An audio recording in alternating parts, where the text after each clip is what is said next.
Good morning, everyone. Welcome to the HomeBuyers Hour on WCPT, where the facts matter. I've always wanted to say that. In studio today, we have a gentleman called Mark McCutcheon. He is with Chicagoland Home Inspectors. Hello. Say hi. Hello, everybody. Mark, do you have anything you would like to say to us and introduce yourself? Well, I'm filling in for Charlie today. Unfortunately, Charlie was working today on his tan Yeah, in Mexico. So I'm going to do my best to represent. I'm a home inspector with Chicagoland and also a field manager. So pretty familiar with doing all things home inspection wise.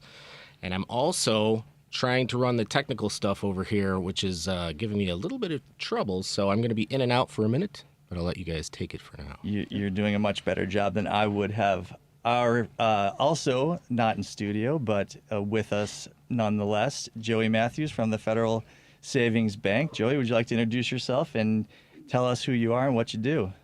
Yeah, well, I'd just like to say thank you to my favorite home inspector, Mark, for being here today. Oh, dear. You're welcome. Yeah, Joey Mathews, the VA loan nerd over at the Federal Savings Bank, 630-235-2405, or reach me out to me on social media. All of them are the VA loan nerd. If you see the VA loan nerd, that's me. And if you had an NMLS number, what would that number be? I love having attorneys on here to remind me of compliance issues. NMLS 1330694. Well done. Our featured guest this morning is Doug Connor. Doug Connor is with Liberty Title. Very important man in my life. Doug, would you like to introduce yourself and tell us a little bit about you? I would. Thank you very much for having me. I am Doug Connor. I run the Illinois operation for Liberty Title and Escrow. We are a national company, but I focus my business here in the Illinois Chicagoland market. We specialize in residential purchase and sale business, so it's people who are buying and selling homes across the Chicagoland area. I've been doing this literally my entire career now. I've been at it for 10 years and with this company for 10 years. I went to the I think some people call it the best school in the SEC, which is the University of Arkansas. He's an LSU fan. Unbelievable. I graduated there in 2012, moved here with my wife, who was my girlfriend at the time, almost exactly a decade ago now, and been doing this ever since. So it's been a great company to work for. It's a great industry, a great market. It's a niche industry. A lot of people, even I think sometimes that are in the real estate, understand very little about title. So maybe we can talk about that a little bit today. But thanks for having me. Yeah, no doubt. I think that, quite frankly, title insurance is something that people may be tangentially, I think that's a word, aware exists. They know that there's a number next to title and that there's a bunch of charges that are associated with it. But as is well known, at least in HomeBuyers Hour circles, one of my favorite websites is Reddit. So explain like I'm five, title insurance. That's a great way to explain title insurance. I'm going to readjust your camera real quick while you're talking. Does it got to go up? I can do it. Does it got to go up or down? Down a little bit. Down a little bit? Okay. Better. How's that? Good? Yeah. That's better. Title insurance, like you're 5 years old. So let's say that I sell my house to you because we're friends, and you give me the benefit of the doubt that what I'm telling you is honest, which is I don't have a mortgage on my property. And among other reasons you shouldn't do that, you come to find out down the road that I did have a mortgage on that property. And you didn't get title insurance because you thought it was a scam, you didn't understand what it was, and you didn't want to pay $2,000 for something you didn't understand. That was a horrible mistake to try to cut a corner and not buy title insurance because I lied to you, and I did have a mortgage on the property, and now you think you own that piece of property free and clear of any liens on title, but you don't. And down the road, when that lender finds out that you're not paying that loan anymore, they're going to come try to foreclose on your property. So yeah, I think that's the best way to describe it to a 5-year-old is you should get title insurance because you never know what's going to be on title. And that's what we do. We try to issue a free and clear title policy every time we sell a property. Yeah, you're essentially spending in excess of 100, 200, 300, however much you're spending, and you need some guarantee that that money is not being thrown in the trash, right? Yeah, exactly. And it's our job as the title company every time we get a new title order. We get a new title order when a new property has gone under contract because we're then basically notified that we're going to be transacting a property from the seller to the buyer. It is our job to run a title search on that property and figure out what is on the title, what is recorded against the property, and then it's up to us to determine what is going to be needed between now and the closing date to clear title and give a free and clear title to the new buyer. So the first thing, typically there's going to be two main things we got to worry about. Are there any mortgages on the property? And are the taxes paid? Those are probably the simplest, most basic things we're looking for, but it's our job to make sure that we catch those things, because when we're issuing a policy, we're taking on the liability that everything has been cleared off. Okay, gotcha. Joey, title insurance is pretty important from a lender's perspective as well, right? Yeah, this crazy thing about mortgages, especially the type that I do, first lien mortgages, is that we want to make sure that we have a first lien position on the property. And so title is the one who tells us, yes, this is going to be a clear property. Your lien can be placed on it and not have a superior lien that could potentially interfere with you collecting any sort of funds in the case of default. So yeah, it's a little bit important, and that's about as smart as I am with title. I know, obviously. So what Doug just said, obviously, I understand the basics because I have to do this stuff every day. But it can go pretty deep. I do a lot of construction loans now, so title is constantly involved with those, because you got to do lien waivers with every subcontractor. If a subcontractor tries to put a mechanic's lien on the property, things of that nature. So yeah, if you're buying a home, and you think that title insurance is a waste, you're out of your mind, right?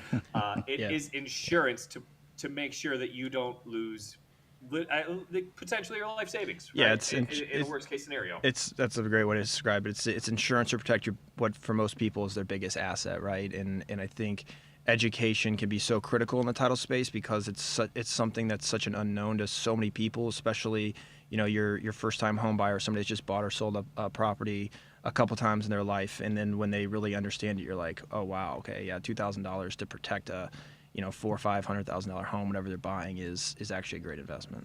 So one thing that Joey mentioned there is the word lien, and I don't know if a lot of people are going to understand or have heard this before. If you guys want to speak to, what is a lien? What happens when there's a lien on the property, and who can have one on any property? Good question. great Sounds like a lawyer good question for a lawyer. Yeah.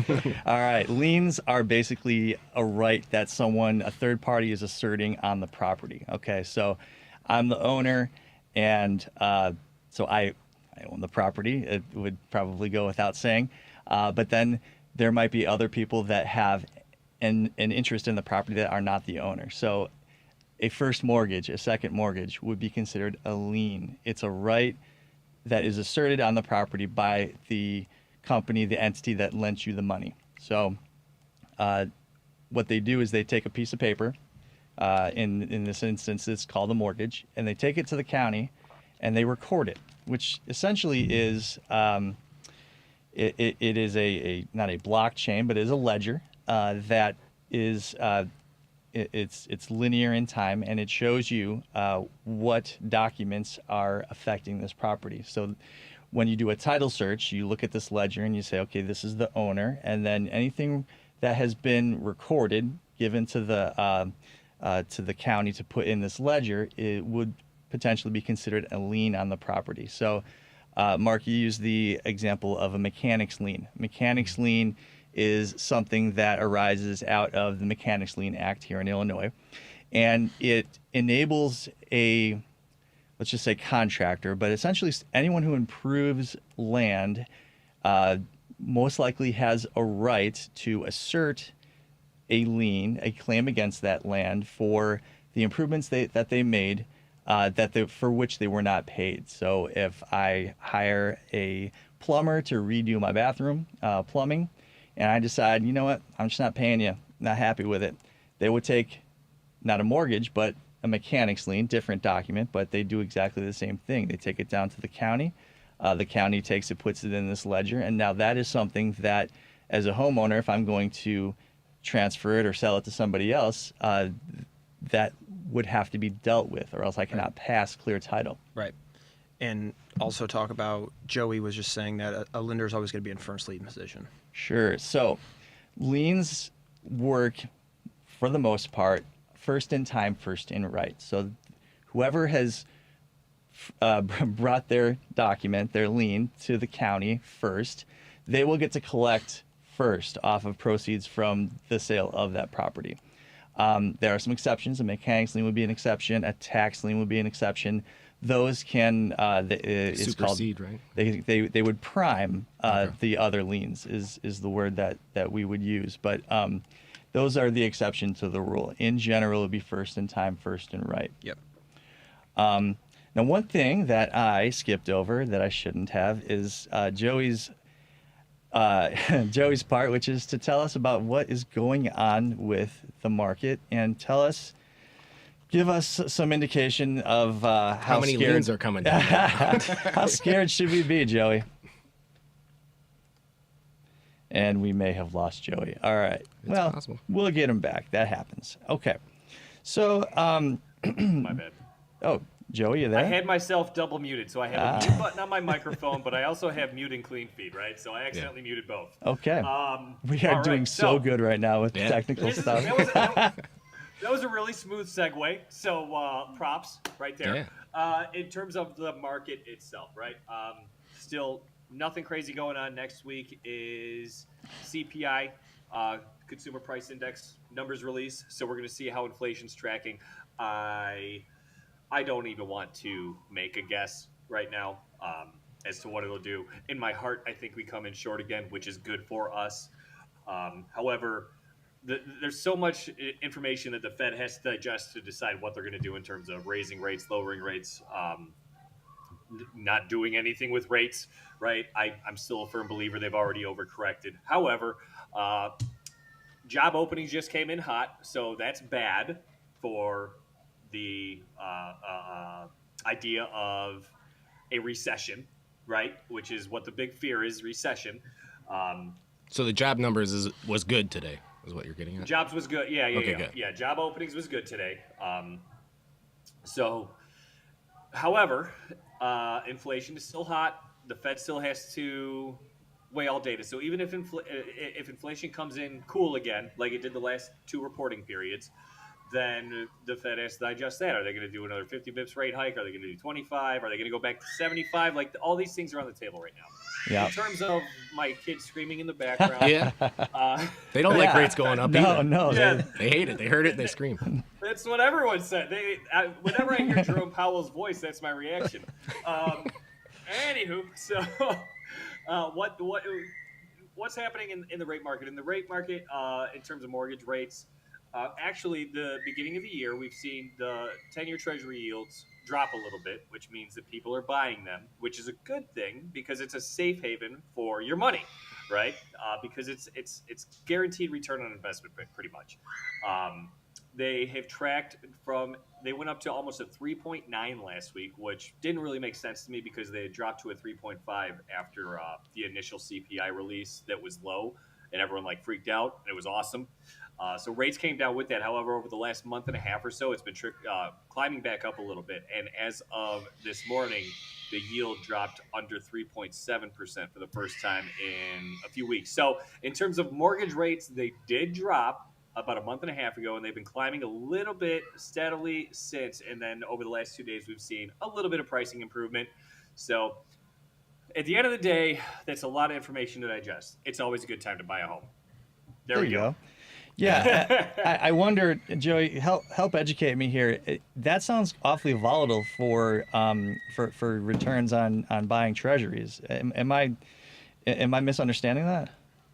It has been incredibly volatile. So at the end of the year, there was a lot of, I called it fear trading. A lot of people were just selling everything. So you saw this, usually when you see the stock market dropping like a fly, you see bond yields dropping with it, because people are selling stocks and they're buying bonds. So it all drops together. It's just there's an inverse relationship when those are dropping. So if bond markets are dropping, it's because people are buying them. If stock markets are dropping, it's because people are selling, right? So people in the last 2 to 3 weeks have been just selling everything across the board. So they're pulling their money, they're pulling liquidity out of the market, right? So yeah, it's been incredibly volatile compared to what you're used to. However, over the last couple of trading sessions, the last 2 days of trading, we have seen more bond buybacks. So That's a positive in my opinion. I would like to see bond yields be closer to 3. I think that we should be there by Q2. That's just, my personal view on what's been going on. Okay, I'll hold you to it. Yeah. Maybe Well, I'm thinking about things too simplistically, but we just had the end of the year, and everyone who is in the corporate world, they get their review and they get to find out how much more money, hopefully, they're making in the new year. And I wonder, with all that sort of being something that happens, to a lot of people in that time frame, I wonder if that will have any effect on inflation. Do you have an opinion on that, or am I just making I stuff need up? the yields. Well, no, I mean just like everyone getting raises at the end of the year, and given that Oh, they would be getting these raises with the notion that they may be higher raises just because we all have this thought that, hey, if inflation is higher and I haven't had a raise since we've had all of this inflation happening last year, yeah. are all those people getting raises? I Is that gonna it, bump it, abs- inflation? Absolutely. So, well, I don't know if it'll necessarily bump inflation, but what it will do is create a problem for the job market because now employers don't have the additional money to get new employees, right?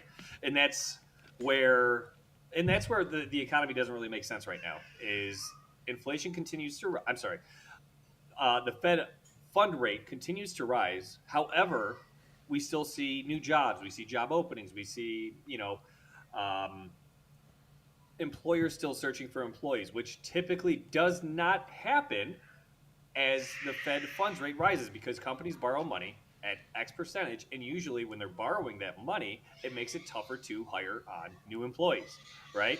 So this is where I get kind of lost with the economy is as the Fed funds rate has continued to rise. We have not seen job losses. We haven't seen unemployment rise. We haven't seen things of that nature that typically happen as the Fed fund rate rises, which is why they continue to, well, partially why they continue to raise the rates. Um, but if employers are giving raises to employees that are already tenured, right, then I would imagine that gives them less capital to hire on new employees. So maybe we do see a swing if that is the case. It'll be interesting to see how that happens. I wish I had a crystal ball because, well, then I could probably quit doing this and just Yeah. put all my money in the stocks that are going to go up. But interesting. So I want to pivot a little bit here. Doug and Mark, you and I were talking at breakfast about wire fraud. And not because we're weird and boring, but because it's a big deal in our industry. Doug, can you talk a little bit more about that? I mean, that's the number one threat to our industry right now. We've seen just a very malicious attack on our industry over, I would say, really the last 5 years is when this has been such a hot topic. I guess maybe a couple examples of what we've seen. Kind of the original one that we saw a lot was what I said this morning is kind of like the oldest trick in the book now, right? We're not going to fall for this one anymore. But the where this kind of all started, the first attack on us for wire fraud was somebody would hack an email address somewhere in the transaction, whether that's the realtors, the lenders, the title company, the attorney, whoever it was, would hack an email, determine that this buyer or seller was doing a real estate transaction this morning, and they would then the fraudster would then pose as the seller and email the title company and say, "Hi, Liberty Title. This is so and so seller from your 9 a.m. closing this morning. I remember you cut me a proceeds check live at the table this morning, but I actually changed my mind and I want you to put a stop payment on that check." And yeah, it keeps me up at night. And send a wire. Pretty scary how far that can go and how believable that can be. It's not the craziest thing that the seller would change their mind of how they want to receive their money. But then, of course, where the fraud is the wire instructions they provide to us are not the wire instructions for the seller. They're for the fraudster. We've even seen instances where people will have our wire instructions with Liberty Title letterhead on top of it and say, please stop pay and wire here. we've seen that enough now, again, that, we have 100 processes in place to prevent something like that. We're going to call the seller's attorney. We're going to call a verified number from the seller that we got from the seller's attorney. Because they literally only get like one chance at this, right? Exactly. And we get one chance at this too. Yeah. So it's like, if God forbid something go horribly and we send the proceeds to the wrong account, we still owe it to the right person, right? So that's obviously we're in a risk business, and this is why we have tons and tons of protocols and safety mechanisms to prevent stuff like this from happening, especially as the years go by and we see it more and more. And there's millions and millions and millions of dollars lost in the title industry each year from attacks like this. So that was the first one that we saw a lot. I would say that's kind of old news now. That was like a few years back. It was the original, the original scam that we saw. The one that is becoming more popular now is actually, I'll be honest, it's a little scarier, is the fraudsters will get to the buyer before we even talk to them. Sometimes before we even knew we were doing the closing, because, sometimes it takes us a day to understand or 2 days to understand that we're even the title company in a transaction. The fraudsters would figure out who the buyer is.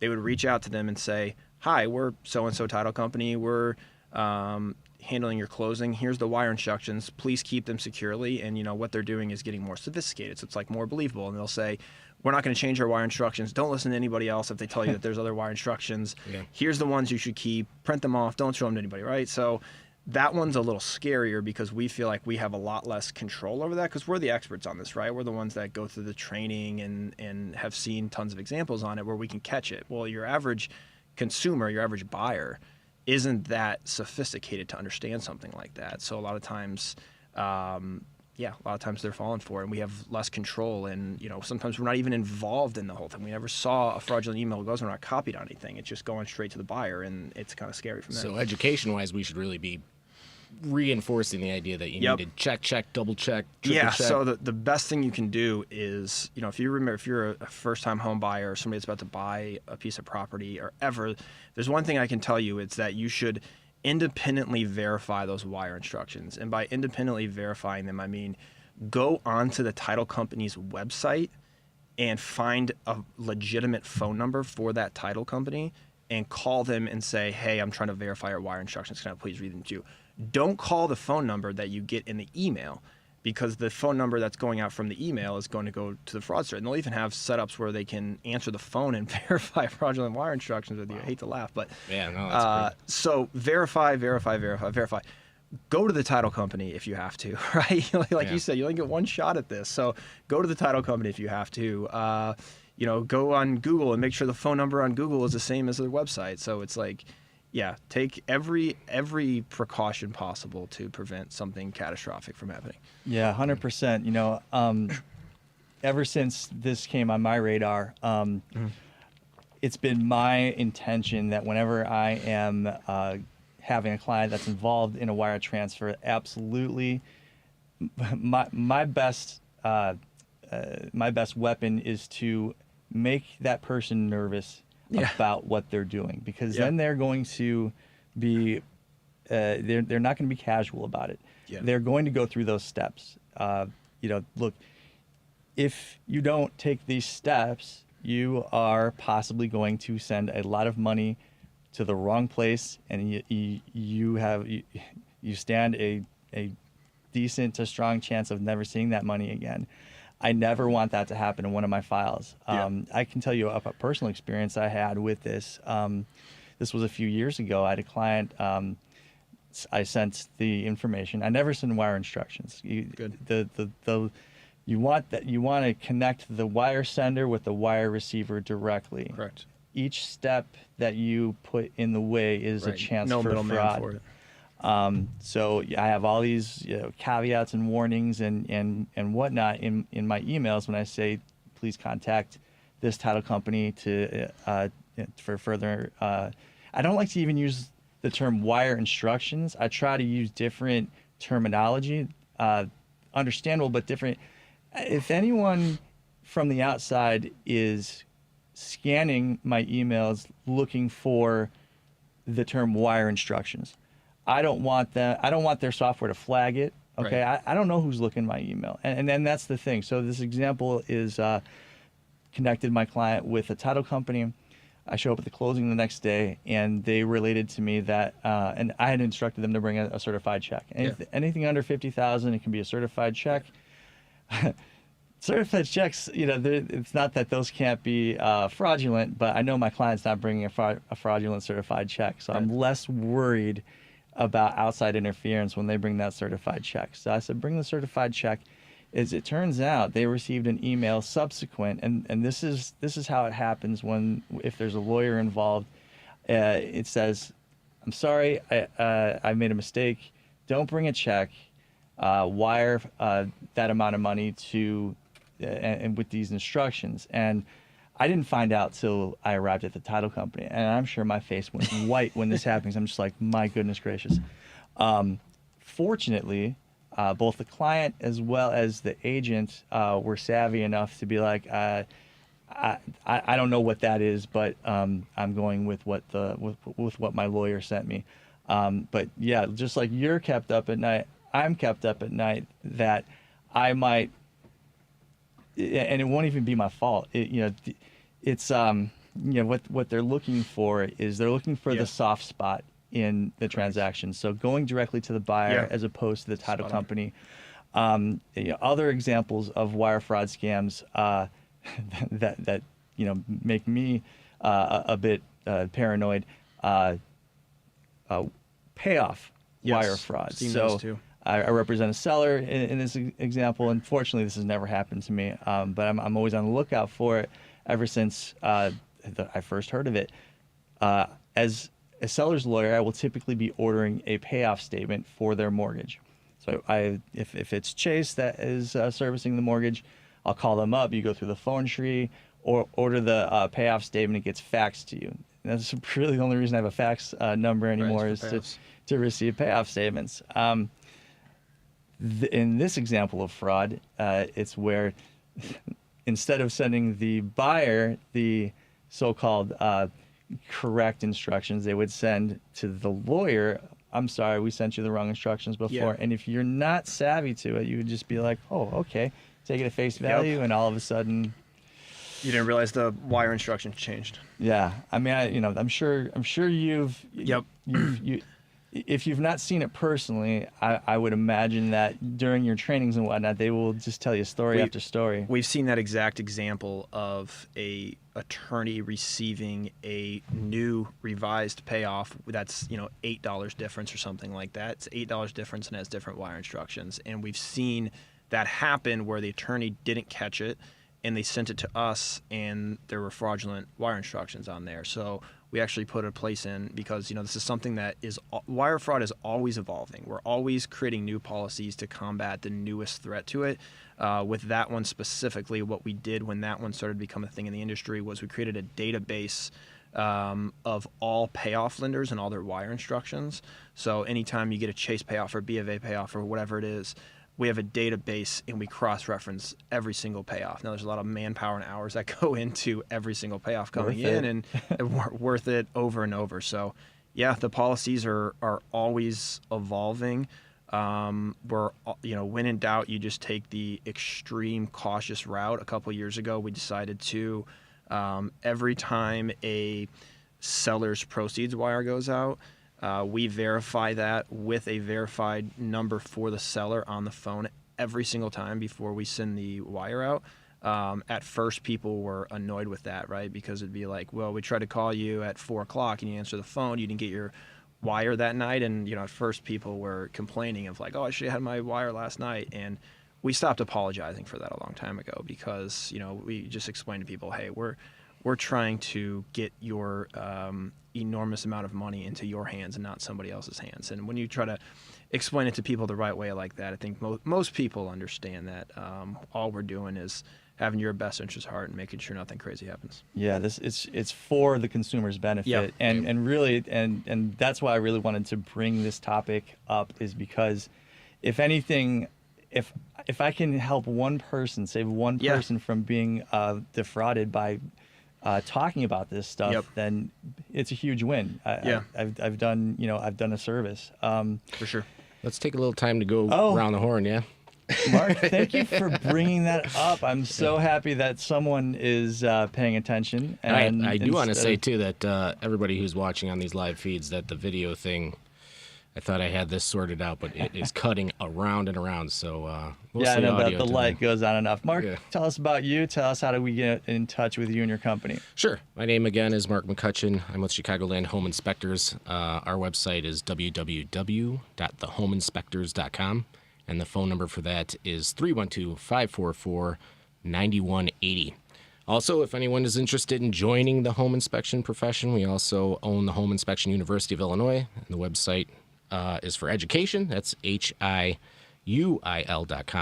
Most of the content on there is free, so feel free to check it out.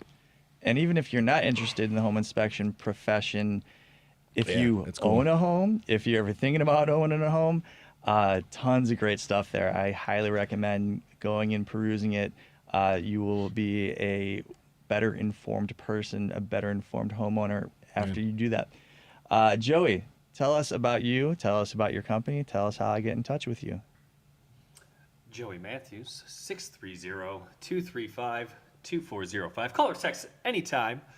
I can also be reached on all the social media sites as the VA Loan Nerd, literally on everything. Going to be getting a little bit more active now that the holidays are over because I took a little sabbatical from social media stuff. But yeah, that's me in a nutshell. All right, I'm looking for that next TikTok dance trend that you're about to start.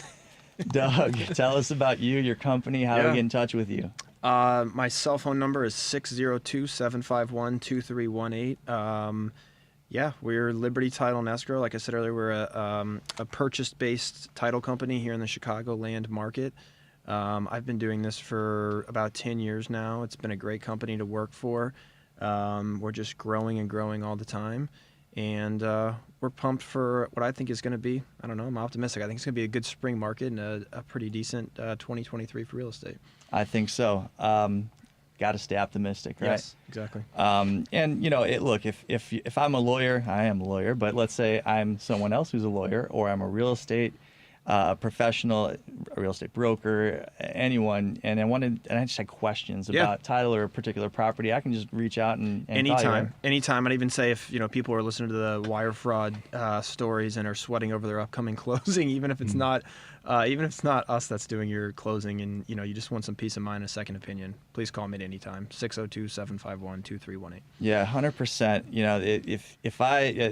If I haven't made you nervous yet about sending wire transfers, then I'm not doing my job, and I'm going to try that much harder. I'll give you another example. I'm I sorry? have personally worked with an attorney shortly after his client, his email had been spoofed, and wire instructions were sent to his client and they immediately sent money to Canada, and they lost all of it. Wow. It was $77,000. So I worked with the attorney like a week after that had happened, and he was, totally shell-shocked. So, yeah, I've got a little personal experience. Thankfully, it wasn't my client, but, yeah, it's no bueno. It's no bueno. Tough to get that money back. No, and I'm sure you guys over at the Federal Savings Bank have procedures and training with respect to sending money. I don't even like using the word wire transfer because I don't sending money. Sending every dollar you've ever saved. Sending every dollar you've ever saved, right? Let's not even call it a wire transfer. Let's make it real for a person listening. All that money you see in your bank, you could lose all of that if you improperly wire funds, right? So I'm getting bad feelings just thinking about that, man. Yeah. Anytime that you get an email talking about money, and whether it's in this context or any other context, take a quick look at the sender's email address. So, Joe, you said that the attorney's email was spoofed. What that suggests to me, so someone could go and they could register a domain that looks a lot like mine. So instead of the lowercase l, it could be an uppercase I. So it'd be loftusyaw.com. Yeah. And if exactly you're what it not is. looking careful at that, you would just assume, oh yeah, of course, that's from my lawyer. Yep. Please don't do that. Don't do that. Yeah. Literally what happened. I mean, he was using a personal email address through Yahoo, and Oh. obviously you can't be doing that. As an attorney, you can't be doing that. So, yeah, now all of a sudden he has servers and he's using a professional email address, and he learned a really hard lesson. So, Yeah, and let me, as an aside to my brethren in the legal profession, if you are still using an AOL account, or an att.net, or an sbcglobal.net, or a Yahoo, or even a Gmail, stop it. Stop it right now. I want you to go, if you don't know how to do this yourself, I want you to go on Upwork, and I want you to find an IT professional that you're going to pay $15 an hour to set this up for you with your own domain name.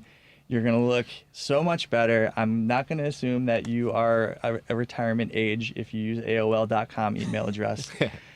Do it for all of us. And you can still even use the Gmail interface. It's going to be so much more professional, and it's going to be that much harder to for a scammer to defraud one of your clients. So I was curious about, Doug, how like the title process, right? Let's say that we've got a new client that comes in the door. Yeah. Walk us through what chain of events does that Sure. set off? Great Like, what question. do you... All right, so we typically open a new file when a property goes under contract. So our file typically starts with, it's typically the seller's attorney who chooses the title company. So they say, this property's under contract. Here's the contract, which has everything we need: buyer's and seller's name, PIN number, address, everything. Please run a title search on it. So we then start our process. We run a title search through our title plant, which is basically our research on the property to figure out what is on that file. And then that takes, say, 2 days or so for us to come up with a full review of that search. And then once we're done with that, we send the full search, which is all the recorded docs. Sometimes the PDF can be 150 pages deep, depending on how big the search is, how old the property is, whatever. How many times it's changed hands? Yeah, essentially. exactly. And we'll then send that to the attorney, because Illinois is an attorney market, and you can tell Patrick knows title insurance too, because in Illinois the attorneys are title agents as well. And basically what that is it's two sets of eyes, right? We both know how to examine title because we're a title company and he's a title agent, he's a lawyer. So we get that search back, we give it to Patrick, he does his review of it.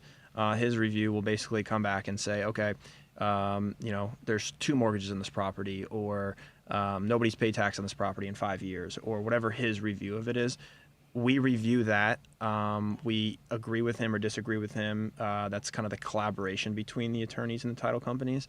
And then when that process is done, we put a title commitment together. And the title commitment is basically a guide of everything that is on that property. And we'll also put on the side of it kind of a checklist that says, here's what we need from everybody before we get to the closing table and can comfortably say this is a clear title. So the checklist will be pretty basic at times, but pretty thorough at times. It'll be, the first thing is there's 1 mortgage on this property we need to pay off for this lender. We need taxes to be paid. We need to know who's signing the deed. We need transfer stamps for a local municipality. Okay. So it's basically, to answer your question, it's we order the search, we get the search back, we review it with the attorneys, we put the commitment together, and then we come up with a list of things we need to be able to clear the title to give it to the buyer. And is that essentially preparing the closing docs? Who exactly is creating all the documents of the mile-high stack of papers that most people do? Good questions. In a mortgage? We blame the lender on that. They're the ones that have 100 pages of loan docs. So, I mean, those are the closing docs. In terms of the actual title commitment and the title work, it's a title commitment's only 4 or 5 pages or so. And then we work with the attorneys to clear everything that is needed to clear the title. Okay. Yeah. Yeah, I got another question that sort of relates to that. So I know that you, of course, would look at the recorder's records. That's where most stuff affecting property would exist. There's other databases, though, that I imagine get searched. Tell me more about that. There's online. What am I trying to say? There's online title plants that we use to search, but there's also like tax websites. Depending on what state you're in, there can be different databases you search. Like judgments and stuff like that? Yeah, there's, our our title examiners kind of, it's kind of like become like a foreign language if you know how to examine title nowadays. And you never know, like, what's scary about our business is like, you never know what you're missing, right? So it's, the biggest, still the number one thing for title claims is like the number one risk in title claims, the things that we pay out the most on is stuff that gets missed in the title search. That's the number one industry-wide thing. It still makes up like 20% of title claims, just things that we don't catch while we're searching the property. Yeah, and it doesn't happen very often. Yeah. The techniques used are pretty good. They're pretty sophisticated. Like you said, there's a title plant. There are, get ready. AI's coming. Yeah. You'll Yeah. get on ChatGPT and tell me what the title is on my property, and you'll just spit it out. But yeah, it's becoming, in some ways, I think it's still kind of an archaic business. But it's becoming more digital. It's becoming more online. It's becoming quicker. You can get search results instantly. Our counties that we deal with here in Chicago, Cook County, most of the stuff is online, so you can get it pretty quickly. But it's still, recording deeds of the county and everything we do in the title world is still in some ways a very archaic business. the real estate business, I think, will always be a lagging. It will always lag behind. I mean, you're dealing with bricks and sticks after all, which is the most analog thing ever. Yeah, and it's funny. Like, we just went through a pandemic and we didn't figure out how to do like fully remote digital closings yet, right? Like, we're still coming to the closing table and printing off 120. Yeah, exactly. We're still like printing 120 pages of loan docs for people to come and sign, and that to me is it's obviously just insane that we're still at that level. And I just thought that I've always felt that way. I've been in the business my whole career, which is 10, 11 years now. And from the day I got into it, I was like, how are we not more digital with at least just like the closing part of it, the signing of the loan docs part. And, when COVID hit, it was like, our goal was to like be around each other as little as possible. So it was like, okay, like, let's not get in a conference room for an hour and a half and sign docs together and pass pins back and forth. And here we are, like, in 2023 now, and like, nope, everybody's still coming to the conference room to sign wet signatures on a huge stack of papers. Yeah, I mean, look, I'm with you. I think innovation is something we shall be striving for. I will say, I mean, look, if I've got to throw the old man argument in here, there is something ceremonial about. I mean, if someone's an investor and they're buying 2 properties a month, they don't need to have that experience. But if you're buying a new home and it's the one you're going to live in, For sure. and you don't have these experiences very often, I think there is something ceremonial about coming together, and then at the end you hold the big key up. Yeah, we got the Liberty like house with the cutout in the middle of it. Everyone has one of those. But so speaking of innovations, I mean, we didn't mention this at breakfast, but what do you see coming down the pipe near term, long term, as far as innovations in the real estate transaction space?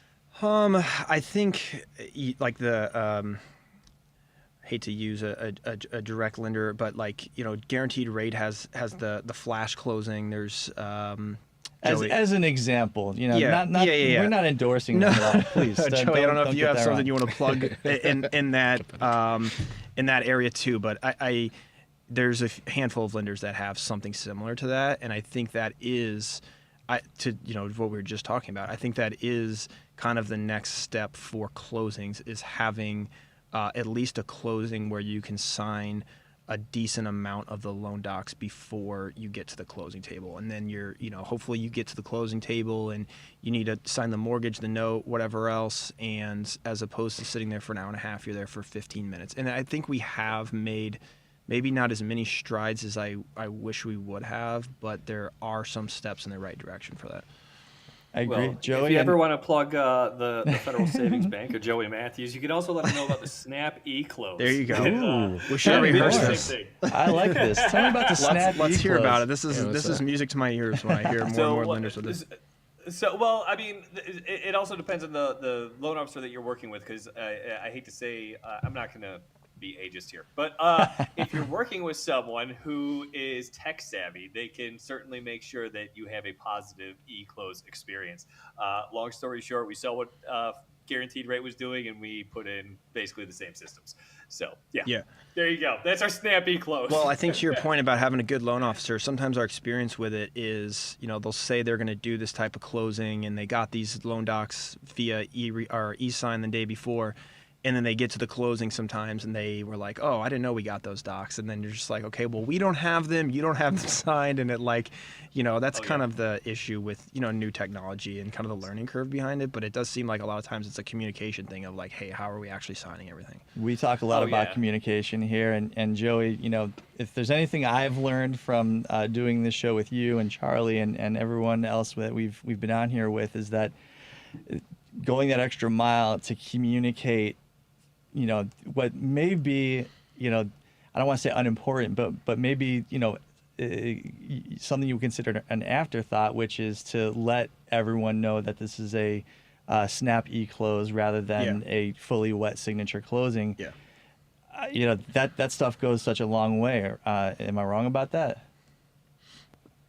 I think it's huge. And the morning of closing for any client of mine, one, I start with congratulating them. It's such a big day, blah, blah, blah. I don't care if it's an investor, if it's a second home, if it's their primary first-time home buyer, it doesn't matter. And I also let them know, hey, I am going to forward you your Snap E-Close package, right? Because they would have gotten it at midnight. As soon as they could have started signing, they would have gotten it at midnight. But I also get that email, so I forward it to them to make sure that it's on top of mind, so they can e-sign before they get to the table. Yeah, I love hearing that. Let me just take a break here for a moment, and I'd like to ask Mark if he might tell us about how to get in touch with him, his company, and what do they do exactly? So we are Chicagoland Home Inspectors, and we do home inspections all throughout the Chicagoland area, essentially almost Wisconsin all the way down to almost Indiana, like a 50-mile radius. Bunch of guys, and so we typically always have somebody available to do an inspection pretty quickly. You can do all your signups and stuff online. But yeah, so if you needed to check that stuff out, needed a home inspection, you can go to www.thehomeinspectors.com, or you could call 312-544-9180. And I'm sorry about all this video stuff. Oh, no, that's all good.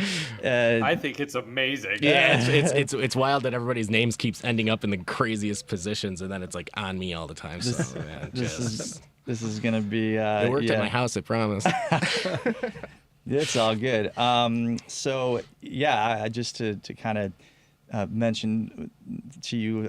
So I did, as a matter of fact, recommend Chicagoland Home Inspector to someone on Reddit yesterday. Yeah. Because I think you guys do a really good job. And one thing I really like is that the inspection gets done, the report gets produced, and then Charlie will follow up with the client to give them the lowdown. Okay, we've got an 80-point inspection here, and let me give you my take on it. And I really think that adds a lot of value.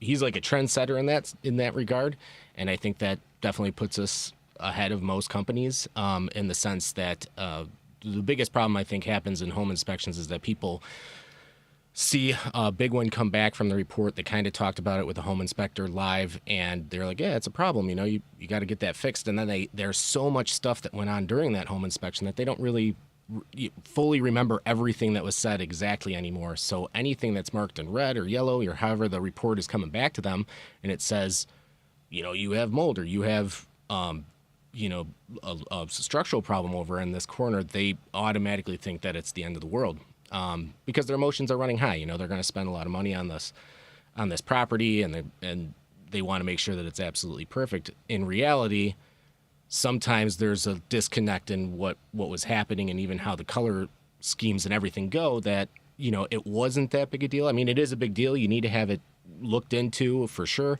but is it worth sacrificing the entire deal over? And I think that by Charlie coming through, going over the report with people again, helps them smooth kind of over like all the fears and stuff, or reaffirm them. Sometimes it is that bad. I mean, if somebody has a massive structural issue in their basement, that's going to be thousands of dollars to fix, and there's no hiding it. And he can reaffirm it so that they know that they're on the right track, that they're not just losing the forest for the trees type of thing. Well, I think from my perspective as the lawyer, who is typically, if they're not using Charlie's, which some people don't, that's up to them. But then usually I'm the one who's going to be having that conversation with them, and I'm not nearly as qualified or well equipped to do that as Charlie is. And so when they come to me after having filtered that report through Charlie's expertise, we're in such a better place to have the next conversation, which is, okay, so we have this information from the inspector. How are we going to approach the other side with it? So I love it. And I want to highlight that because I don't know that gets talked about enough. Doug, I want to know, how do I contact you? Tell me who your company is. Who are you? Give it to me. I'm Doug Connor. I'm the state manager at Liberty Title. I'm also the founder of the Illinois operation. Liberty's about a 25-year-old company. It's been around longer than I have in this business, but I am in charge of the Chicagoland market. My phone number is 602-751-2318, and my email address is douglas.connor@libtitle.com, douglas.conner@libtitle.com. So libtitle.com. reach out anytime. Perfect for WCPT 8:20 a.m. where the facts matter. Yeah. Joey, tell us about you, your company, and whatever else you got to say.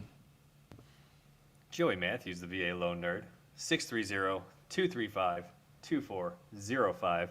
I mean, I know I say the VA loan nerd. I do all types of loans. I don't know if you guys can tell, but VA has a special place in my heart. It is the easiest one to screw up, and it is also the easiest one to write when you know what you're doing. So, VA loan nerd. That's me.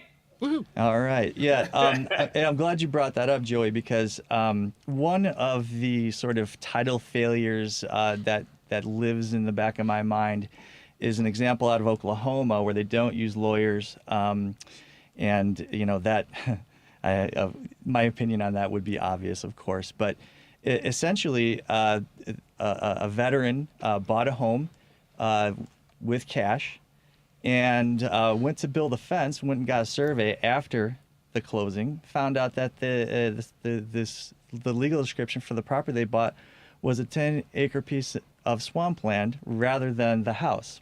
And what happened when everyone found this out? The people that actually owned that property kicked them out of their house. Absolutely tragic. Oh my God. And you can Google it. I'm giving very much the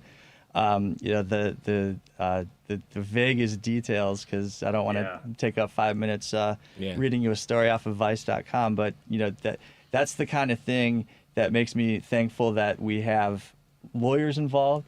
I would never have let my client buy that piece of property without getting a survey first. The people involved in that transaction, the title company, the agent, everyone was just like, get a survey or don't get a survey. It's it's not our decision. And if you're not made aware of the importance of a survey or really any of this stuff, you could end up sending $173,000 somewhere and losing it. And that's why we have lawyers involved in real estate transactions in Illinois, right? Like we were talking earlier about getting a title search and putting a commitment together. It's all about like the second set of eyes. So if the title company misses it, hopefully the lawyer catches it, or vice versa. Boy, thank you for saying that because, well, it makes me feel good. Hey, we have so much more to say, but our time is just about up, unfortunately. Guys, we are the Home Buyers Hour. Thank you to Doug Connor for coming in. Thanks, Mark, for filling in for Charlie. You bet. I was gonna say something nasty about Charlie, but I forgot to. So I guess I just won't. It's easy. Joey. And Joey's daughter. Thanks for being here. We'll see y'all next week. Thanks for having me. All right. Bye, guys. Bye.